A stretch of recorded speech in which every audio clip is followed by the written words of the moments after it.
Friends, সবাই কেমন আছো? আশা করি সবাই খুব ভালো আছো। তো আমি আজকে যে ইতিহাসে যে টপিকটা উপর ভিডিওটা করার জন্য এলাম, যে এই টপিক যে এক নজরে নরমপন্থী এবং চরমপন্থী নেতাদের লিস্ট রয়েছে। এখান থেকে বিগত সালের যে কোনো পরীক্ষা, ডাব্লিউপি, কেপি, পিএসসি, স্পেশাল যে সমস্ত এক্সামগুলো হয়ে থাকে, সেখান থেকে কিন্তু এই টপিক থেকে প্রায়শই প্রশ্ন দিয়ে থাকে। তো আমরা প্রথমে যেটা আলোচনা করব, যে আমাদের যে ইন্ডিয়ান হিস্ট্রির মধ্যে যে কিছু রয়েছেন নরমপন্থী নেতা আর কিছু রয়েছেন চরমপন্থী নেতা। এই দুটো বিশ্বের মধ্যে ইতিহাস থেকে বেশ কিছু প্রশ্ন হয়ে থাকে যে কে নরমপন্থী বা কে চরমপন্থী। তো এটা একটা ইতিহাসের একটা মাস্টার ক্লাস হতে চলেছে। তো প্রত্যেকে বলবো যে ভিডিওটা প্রথম থেকে শেষ পর্যন্ত ভিডিওটা দেখো। তো বেশি দেরি করবো না, তো ভিডিওটা শুরু করা যাক। আমাদের ইতিহাসের ক্ষেত্রে প্রথম যে টপিকটা পেয়েছি, যে সুরেন্দ্রনাথ ব্যানার্জি, ইনি হচ্ছেন ভারত ইতিহাসে, আমরা প্রথমে পড়ছি নরমপন্থী নেতার লিস্ট। ইনি একজন নরমপন্থী নেতার মধ্যে পড়ছেন এবং দ্য ইন্ডিয়ান বার্ক নামে ইনি পরিচিত সুরেন্দ্রনাথ ব্যানার্জি। এবং তিনি একটা পত্রিকা শুরু করেছিলেন, দ্য বেঙ্গলি পত্রিকা। এই দ্য বেঙ্গলি পত্রিকা তিনি এটা শুরু করেছিলেন এবং বঙ্গভঙ্গ হবার থেকে এই বঙ্গভঙ্গ তিনি কিন্তু আপত্তি জানিয়েছিলেন, যে ভারতে আপত্তি করেছেন বঙ্গভঙ্গের জন্য তিনি হচ্ছেন এই সুরেন্দ্রনাথ বন্দ্যোপাধ্যায়। মানে এবার পরবর্তী টপিকটি যাব দাদাভাই নৌরোজি। এর সম্পর্কে কিছু ডিটেলস জানবো, যে দাদাভাই নৌরোজিকে আমরা কি বলবো, এখানে বলবো the grand old man of India বলা হয় একে। ভারতের সর্বাধিক মহান বৃদ্ধ মানুষ বলা হয়। এবং ইনি একটা পেপার পাবলিশ করতেন, একটা লেখালেখির সঙ্গে যুক্ত ছিলেন। ভয়েস অফ ইন্ডিয়া বলে একটা পত্রিকা ছিল, তা তিনি এটা প্রকাশ করেছিলেন। এবং ইনি হচ্ছেন প্রথম ভারতীয় যিনি ব্রিটিশের হাউস অফ কমন্সের মেম্বার হয়েছিলেন। এটা হচ্ছে দাদাভাই নৌরোজি সম্পর্কে। এইটুকু তথ্য তোমাদের কিন্তু বিভিন্ন পরীক্ষায় কিন্তু এসে থাকে। আর এইগুলো যে প্রত্যেকটা লাইন দেখছো লেখা আছে, এগুলো কিন্তু প্রত্যেকটা কোনো কোনো পরীক্ষায় আসা লাইন। তো পরবর্তী যিনি রয়েছেন গোপালকৃষ্ণ গোখলে সম্পর্কে জানব। গোপালকৃষ্ণ গোখলে ইনি হচ্ছেন গান্ধীজির পলিটিক্যাল গুরু, রাজনৈতিক গুরু ছিলেন এই গোপালকৃষ্ণ গোখলে, লেখা আছে তিনি গান্ধীজির রাজনৈতিক গুরু ছিলেন। এবং 1905 খ্রিস্টাব্দে তিনি তৈরি করেছেন সার্ভেন্টস অফ ইন্ডিয়া সোসাইটি, তিনি কিন্তু তৈরি করেছিলেন। এবং ইনি কিন্তু প্রথম বিনামূল্যে প্রাথমিক শিক্ষা দেওয়ার জন্য সলভ করেছে, যে প্রাথমিক শিক্ষাটা হবে বিনামূল্যের শিক্ষা। এর জন্য তিনি রেকমেন্ডেশন নিয়ে এসেছিলেন। তিনি হচ্ছেন গোপালকৃষ্ণ গোখলে। পরবর্তী ক্ষেত্রে দেখব যে জি সুব্রমণিয়াম আইয়ার, এনার নাম কিন্তু বিশেষ গুরুত্বপূর্ণ। একে বলা হয় দক্ষিণ ভারতের গ্র্যান্ড ওল্ড ম্যান। তো ভারতের গ্র্যান্ড ওল্ড ম্যান বলতে আমরা দাদাভাই নৌরোজিকে উত্তর করব। আর ইনি হচ্ছেন জি সুব্রমণিয়াম আইয়ার, এনাকে বলা হয় দক্ষিণ ভারতের গ্র্যান্ড ওল্ড ম্যান বলা হয়। আর ইনি কী করেছিলেন, মাদ্রাজ মহাজন সভা আয়োজন করেছেন। এই মাদ্রাজ মহাসভার মেন মাথা ছিল এই জি সুব্রমণিয়াম আইয়ার। এবার নরমপন্থী এদের প্রধান দাবি দেওয়া কী ছিল? এর প্রধান যে বিষয়টা ছিল যে ন্যায় ব্যবস্থাকে শাসন ব্যবস্থা থেকে পৃথক করা, যে একটা বিচার ব্যবস্থা থেকে শাসন ব্যবস্থার পুরোপুরি আলাদা হবে। আর কি লেজিসলেটিভ কাউন্সিলের সংস্কার এবং সম্প্রসারণ করা, অর্থাৎ বিচার ব্যবস্থাকে একটা সংস্কার করা দরকার। ভারত ও ইংল্যান্ডে একই সময় আইসিএস পরীক্ষা হবে। যে সময় ইন্ডিয়াতে ইন্ডিয়ান সিভিল সার্ভিস হবে, সেই সময় বিদেশেও কিন্তু ইন্ডিয়ান সিভিল সার্ভিস আয়োজন করতে হবে। আর কি রয়েছে, বাক স্বাধীনতা ও সংগঠন গঠনের স্বাধীনতা। প্রত্যেকটা মানুষের মধ্যে বাক স্বাধীনতা দিতে হবে, সে নিজের ইচ্ছা মতো তার যেটা মতামত সে প্রকাশ করতে পারে। এবং সে সংগঠন একটা দল গঠন করার জন্য তার মধ্যে যেন একটা ফ্রিডম বা স্বাধীনতা থাকে। আর কি বলা হয়েছিল, যে ভূমি রাজস্ব হ্রাস এবং কৃষিজীবীদের জমিদারদের অত্যাচার ও অন্যায়ের হাত থেকে রক্ষা করা। ভূমি রাজস্বের পরিমাণ কমিয়ে আনতে হবে এবং কৃষকদের যে ওপর দিয়ে বা অন্যান্য জমির উপর যে অত্যাচার করা হতো, সে অত্যাচারতে অত্যাচার কিন্তু বন্ধ করতে হবে। নরমপন্থী নেতা এবং নরমপন্থী নেতাদের এইগুলো ছিল তাদের বৈশিষ্ট্য। এবার আসছি চরমপন্থী নেতা।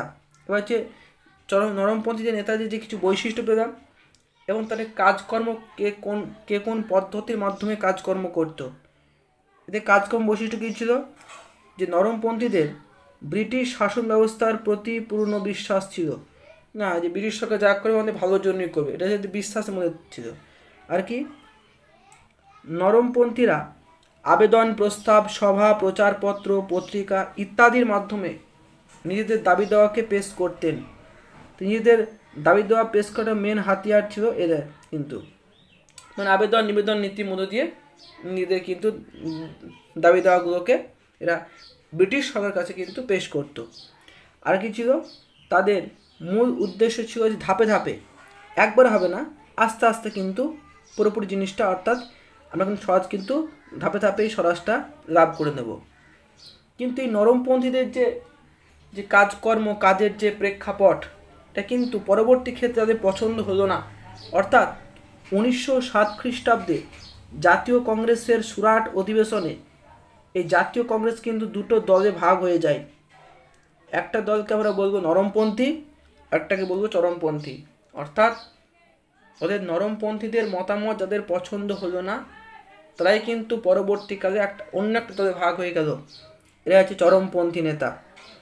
তাই চরমপন্থীদের উত্থানের কারণ কি, অবশ্যই এর উত্থানের কারণ কী ছিল, যে ইন্ডিয়ান কাউন্সিল অ্যাক্টের দ্বারা লেজিসলেটিভ কাউন্সিলের সম্প্রসার ব্যতীত নরমপন্থীরা আর কোনো উল্লেখযোগ্য সফলতা পায়নি। একমাত্র ইন্ডিয়ান কাউন্সিল অ্যাক্টেই যে তারা সাফল্য পেয়েছে ওইটাতেই, আদার্সওয়াইজ তেমন কোনো তারা কিন্তু বিশাল যে একটা সাকসেসফুল হলো তা কিন্তু হলো না, যার ফলস্বরূপ কিন্তু এই চরমপন্থী নেতার উদ্ভব ঘটেছিল।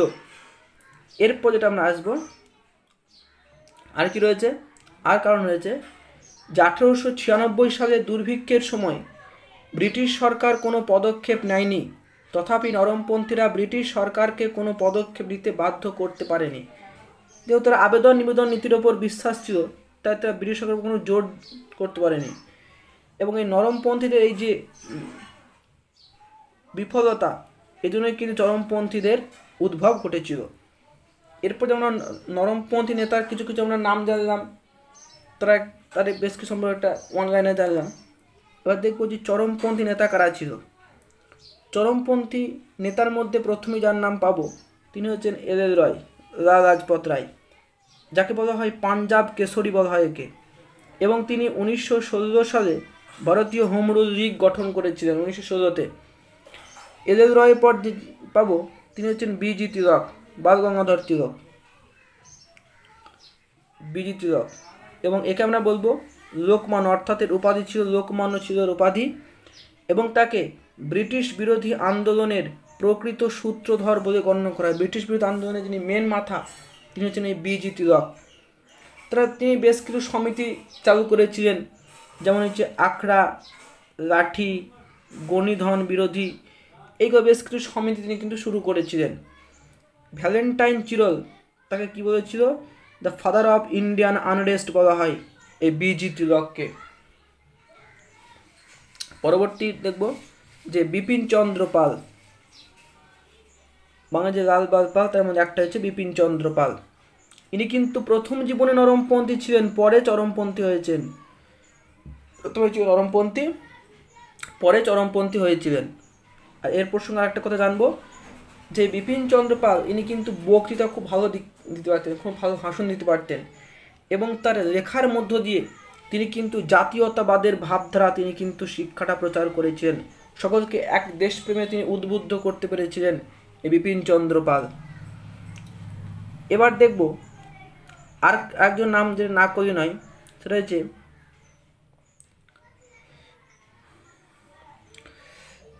অরবিন্দ ঘোষ। অরবিন্দ ঘোষ তিনি একজন স্বদেশী আন্দোলনে অংশগ্রহণ করছে এবং শেষকালে তিনি কারারুদ্ধ হয়েছিলেন। এবার এই যে চরমপন্থী নেতা, এই চরমপন্থী নেতাদের বেশ কিছু উদ্দেশ্য পাই, তাদের বেশ কিছু পদ্ধতিও রয়েছে।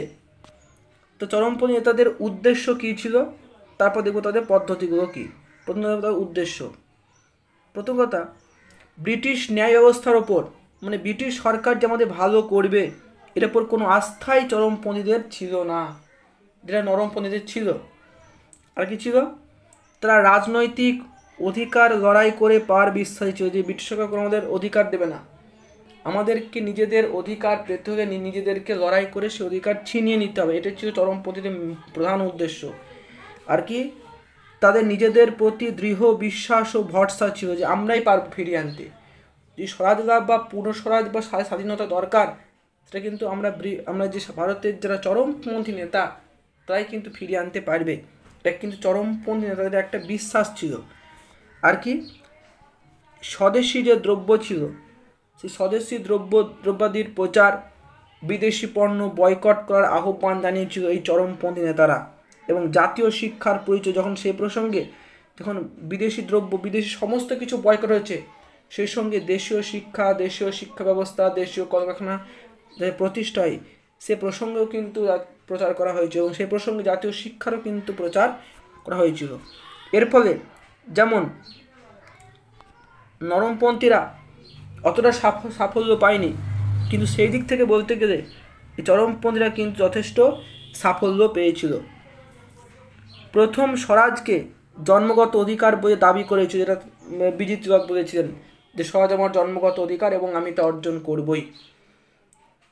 আর কি জানবো, যে জনগণকে স্বাধীনতা সংগ্রামের সঙ্গে যুক্ত করেছিল, যে মানুষকে স্বতঃস্ফূর্তভাবে এই স্বাধীনতা সংগ্রামের আন্দোলনে উদ্বুদ্ধ করতে পেরেছিল এই চরমপন্থী নেতারা। এবং এই প্রথম সারা ভারতব্যাপী একটা স্বদেশী আন্দোলন শুরু করেছিল কারা, এই চরমপন্থী নেতা। তাহলে বেশ কিছু চরমপন্থী নেতার কথা জানলাম এবং বেশ কিছু নরমপন্থী নেতার কথা জানলাম। ছোট্ট একটা ভিডিও, আশা করি তোমাদের ভিডিওটা ভালো লেগেছে। যাদের কোনো ভিডিওটা ভালো লেগেছে অবশ্যই এটা লাইক করে দিও এবং বন্ধুদের মধ্যে অবশ্যই শেয়ার করতে ভুলো না। আর যারা চ্যানেলে নতুন রয়েছে তো জানোই তোমাদের কী করতে হবে, অবশ্যই চ্যানেলটাকে একটা সাবস্ক্রাইব করে পাশে বেল আইকনটাকে ক্লিক করে দিও, যাতে আমরা এই চ্যানেলে নতুন নতুন ভিডিও আপলোড হবে এবং তোমার সঙ্গে সঙ্গে কিন্তু এটা কিন্তু পেয়ে যাবে। চলো আজকের মতো এখানেই রাখছি, দেখা হচ্ছে নেক্সট ভিডিওতে। ততক্ষণ ভালো থাকো এবং ভালো করে প্রিপারেশন করতে থাকো। চলো টাটা।